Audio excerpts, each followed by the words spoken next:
2013 সালের 6 মার্চ দুর্বৃত্তদের হাতে নির্মমভাবে নিহত হন ত্বকী।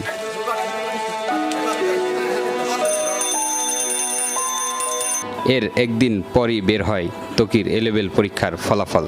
পদার্থবিজ্ঞানে 300 নম্বরের মধ্যে 297 নম্বর পেয়েছিল ত্বকী, যা সারা দেশে সর্বোচ্চ। ছেলের এমন সাফল্য গত এক যুগে এক মুহূর্তের জন্য ভুলতে পারেননি মা রৌনক রেহানা। এখন এটা করতো, থাকলে ওইটা করতো, বা আজকে হয়তো লাইফটাকে এইভাবে এনজয় করতো, সেগুলোই তো মনে পড়ে যে এইভাবে যে এত অল্প বয়সে চলে যাবে, এটা তো আর সেটাই মনে পড়ে যে থাকলে ওর জীবনটা এখন আরেকটা পর্যায়ে যেত। কখন কোথায় টাইম দাও, আমরা খেলবো। ছেলে হত্যার আসামিদের নাম যখন সামনে আসতে থাকে, ঠিক তখনই থমকে যায় তদন্ত বন্ধে তদবির আসতে থাকে রাষ্ট্র পর্যায় থেকে। যে র্যাব তারা খুবই আন্তরিকভাবে